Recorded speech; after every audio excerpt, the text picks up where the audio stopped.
आप लोग देख रहे हैं कि अमेरिका, इजराइल और ईरान के बीच युद्ध हो रहा है और इसमें कहा जा रहा है कि अमेरिका का विमान गिरा दिया गया, लड़ाकू विमान गिरा दिया गया। तो ईरान में गिराए गए लड़ाकू विमान पर क्या कह रही है अमेरिकी मीडिया, उस पर बात करते हैं, समझने की कोशिश करते हैं। तो ईरान का दावा है कि उसने दो अमेरिकी लड़ाकू विमानों को गिरा दिया है और अमेरिका के प्रमुख मीडिया आउटलेट्स में से एक सीएनएन ने इस घटना पर लिखा कि ईरान के साथ चल रहा युद्ध, जो पहले से ही अमेरिकी जनता के बीच काफी लोकप्रिय साबित हो रहा था, एक नए और अधिक जटिल चरण में पहुंच गया है। और इसने लिखा कि पहले खबर आई कि ईरान के ऊपर एक अमेरिकी लड़ाकू विमान को गिरा दिया गया है और इसके बाद शुक्रवार को खबर आई कि ईरान ने दूसरे अमेरिकी लड़ाकू विमान को निशाना बनाया है। जबकि सीएनएन ने लिखा कि लेकिन एक ऐसे संघर्ष में जिसमें सैन्य वर्चस्व अमेरिका के पक्ष में है, ये घटना एक विषम युद्ध के खतरों को दिखाती करती है। इसकी लागत को अमेरिकी जनता पहले से नामंजूर करती आ रही है और वो कहा जा रहा है और दुनिया वह कह रही है और अमेरिका की जनता भी कह रही है, अमेरिका के कुछ नेता भी कह रहे हैं। जो ईरान का युद्ध है ना, ये उड़ता तीर लिया है डोनाल्ड ट्रंप ने, क्योंकि इसमें अमेरिका का पैसा लग रहा है, अमेरिका के हथियार लग रहे हैं और इसके खिलाफ है अमेरिका की जनता। वो कह रही कि ईरान 11,000 से ज़्यादा किलोमीटर दूर है हमसे, हमारे लिए आखिर खतरा कैसे था वो? हम जबरदस्ती अपना पैसा बर्बाद कर रहे हैं, अपने सैनिकों को मार रहे हैं, अपनी सैन्य साजो सामान बर्बाद कर रहे हैं एक तरह से। सीएनएन ने लिखा कि इन घटनाओं से ईरान के आसमान पर पूरे वर्चस्व के बारे में ट्रंप प्रशासन के दावे के साथ साथ पिछले महीने से बनाए जा रहे अवैध होने की दिखावे के भी धज्जियां उड़ती दिख रही हैं।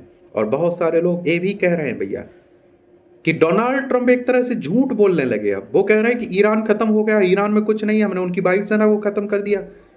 फिर अमेरिकी लड़ाकू विमान गिर कैसे रहे? ये अमेरिका खाड़ी देशों में मिसाइलें कैसे छोड़ रहा है? ईरान इजराइल पे कैसे दाग रहा है मिसाइलें? और फिर ईरान चल कैसे रहा है? ईरान में सत्ता परिवर्तन क्यों नहीं हुआ? हॉर्मुज स्ट्रेट खुला क्यों नहीं है? तो डोनाल्ड ट्रंप की बातों पर भरोसा करना इस समय बहुत बड़ी एक तरह से भूल कह लीजिए। वो सुबह कुछ कहते हैं, शाम के कुछ कहते हैं, रात में कुछ और करते हैं, वो सुबह कुछ और कह देते हैं। समझ रहे हैं आप लोग? टूट गई ईरान के आसमान में अमेरिकी वर्चस्व की धारणा।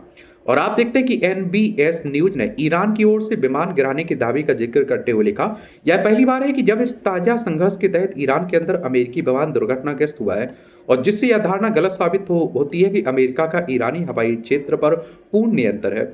एनबीसी ने लिखा कि ट्रंप ने इस युद्ध में जीत की घोषणा करते हुए कहा कि उन्होंने ईरान पर युद्ध समाप्त करने पर सहमत होने के लिए दबाव डाला है। वहीं उन्होंने मध्य पूर्व में नए सैनिकों की तैनाती करते हुए कहा कि अगर ईरान हॉर्मुज स्ट्रेट को नहीं खोलता तो इस क्षेत्र में तनाव और बढ़ जाएगा। कभी डोनाल्ड ट्रंप कह देते हैं कि हॉर्मुज की हमारी कोई लड़ाई नहीं, हम तो निकल जाएंगे छोड़ छाड़ के। कभी कह देते हैं कि सभी आइए, इसे खुलवाइए। समझ रहे हैं आप? इसमें आगे कहा गया है कि अब ईरान की ओर से अमेरिकी विमानों को गिराने का दावा किया गया है। इससे उसके आसमान पर अमेरिकी इजराइल वर्चस्व के दावों पर संदेह और भी बढ़ जाएगा। इजराइल अमेरिका के संयुक्त अभियान का प्रमुख मकसद ईरान की मिसाइल रक्षा प्रणाली को नष्ट करना और कमजोर करना रहा है, लेकिन ईरान ने पूरे क्षेत्र में जवाबी हमले करने की क्षमता बरकरार रखी है।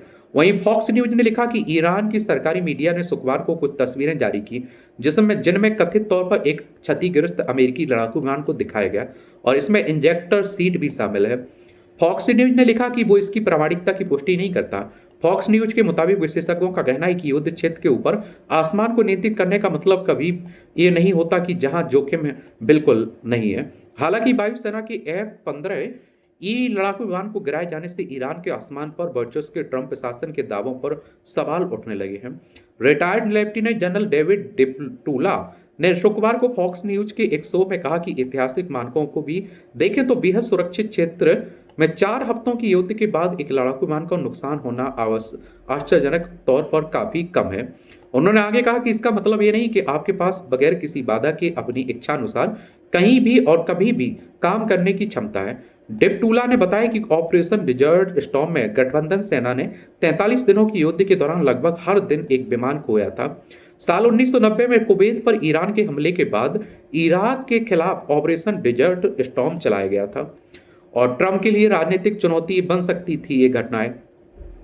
तो एबीसी न्यूज ने लिखा कि अमेरिका की ओर से छिड़े गए युद्ध के दौरान राष्ट्रपति डोनाल्ड ट्रंप और रक्षा मंत्री पीट हेग्सेथ ने बार-बार कहा कि ईरान की क्षमताओं को पूरी तरह से नष्ट कर दिया गया। उन्होंने कहा कि ईरान के विमान रोधी सिस्टम को अमेरिकी सेना ने खत्म कर दिया। लेकिन शुक्रवार को उस दावे पर सवाल उठने लगे जब कई अमेरिकी अधिकारियों के मुताबिक ईरान ने अपने क्षेत्र में एक अमेरिकी लड़ाकू विमान F-15E को गिरा दिया।